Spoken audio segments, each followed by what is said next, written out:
Hailie Deegan. Hailie Deegan finally found a home. She is going to go race Indy NXT, I believe with HBM Motorsports.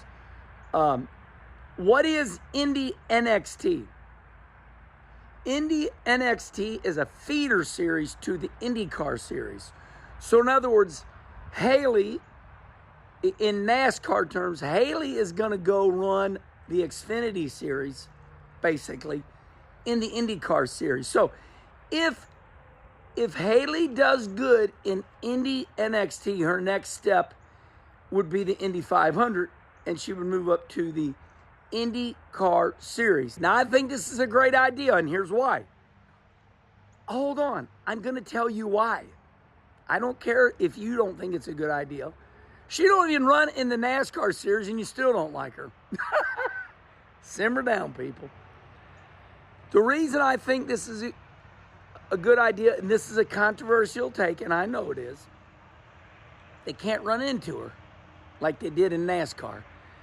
There's so many jealous men that race in NASCAR that they could take the vehicle and use it like a weapon, and they would just run into her and spin her out and wreck her. And it happened all the time. We watched it.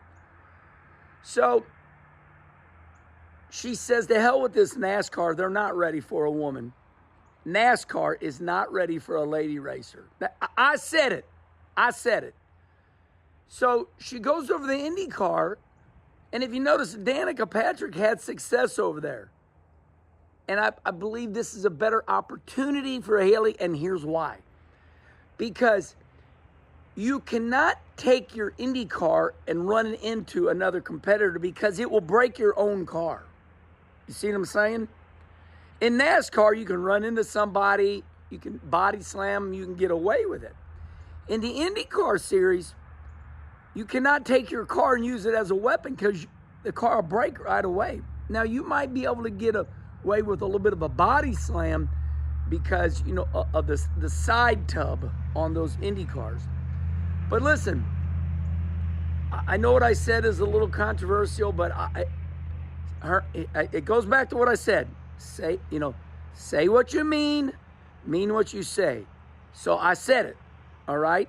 I just think this is a better fit for Hailie because now it's car against car, it's driver against driver. It's not like, oh, I don't like a girl outrunning me, I'm going to wreck her. Because they did that all day long in NASCAR to Hailie. And they did it to Danica too. So it's just simple. Here's the quote. NASCAR is not ready. The upper series, the NASCAR Xfinity, the NASCAR Cup Series, those guys are just not ready for a lady racer. They can't take them. They run into them, they wreck them. So congratulations to Hailie Deegan. She did not fold her tent. She's still racing. So congratulations, Hailie. What do you think? You think she has a better chance in open wheel? I do. And I say that because not a competition level, but there's something about, I don't know. Let me just, I base it off Danica Patrick. Okay. Mm-hmm. Danica did so well there, you know, and she came here and she did well, and not, you know, she wasn't a winner, a perfect winner, and she went on down the road. But, you know, Danica really made her name in the IndyCar world and brought it to the Cup side, the NASCAR world. Hailie was trying to do it in the NASCAR side, you know, having trouble after trouble after trouble. If she can go to the IndyCar world and make a name for herself, kind of like Danica did, man, I'm all for it. I'm 100% behind her on doing all that. It's, I mean, I've been 100% behind her trying to make it no matter what she does because, you know, cool story, cool girl, cool person, you know. But here's the deal, Charlie. Here's the deal, man. If you're a race car driver, dude, and I've had this conversation with some dudes, right? You're like a tree trunk, right? A tree with the branches. All right, listen to me now. Follow me here a little bit, dude. You're a tree trunk and you got these branches. You're the tree. You're the trunk. Well, the trunk is you're a race car driver, right? The branches go off. I'm a race car driver that happens to be a woman. I'm a race car driver that happens to have been born into a rich family. I'm a race car driver that happens to be black or African American, right? I'm a race car driver, whatever. The core is you're a race car driver. If you establish that and you do that properly, the branches is kind of what makes your name gosh, famous, right? Hmm.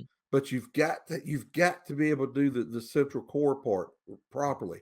And Danica was doing that in IndyCar.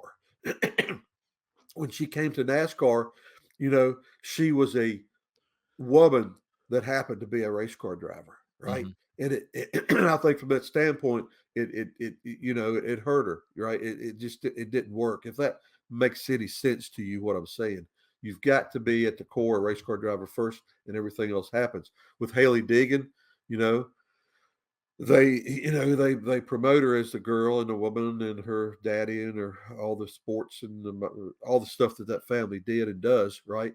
And that's kind of how they promote her. But she has to be at core a race car driver first. If she can do that and maybe get back to that in the IndyCar world, then she becomes a big name like Danica, right? And I'm hoping that's what happens to the girl. I really do. And you mentioned her dad, Brian Deegan. He was on Kenny Conversation, and he brought this up, and he did it in a matter of fact way. He wasn't.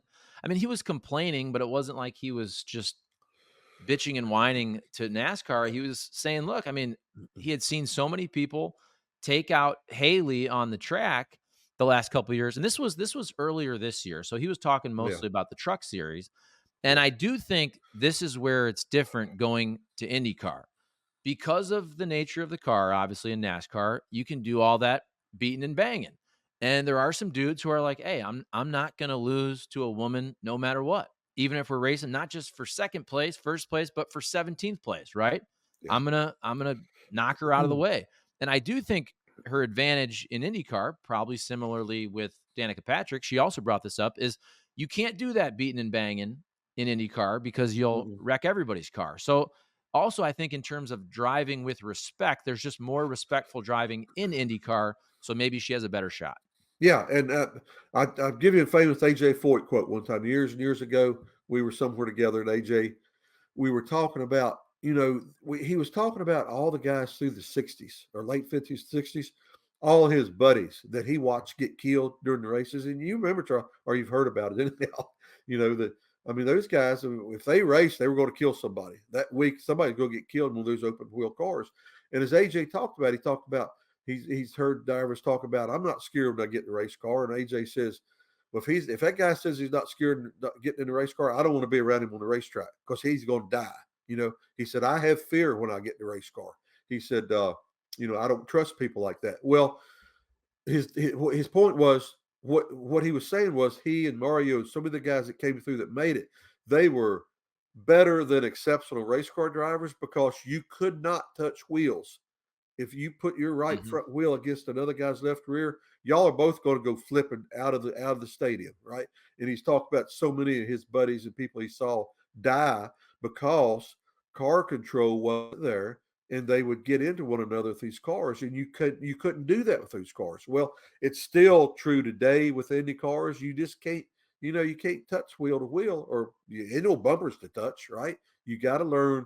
You learn how to drive without hitting anybody or rubbing anybody because you're going to wreck, right? And the good news is with IndyCar today, they don't kill them like they did in the 60s, right? But you get yourself taken out of the race, right? And so yeah, that from that standpoint alone, it's probably worth Diggins' efforts to whatever she's had to go through to make this happen. Just from that standpoint, if that's a problem, they feel like it's a problem. She feels like it's a problem. Her dad feels like it's a problem. Then obviously it's a damn problem, right? So what do? You go to a series that you can't get away with that stuff, and maybe it might all click for her. Who knows? We'll see.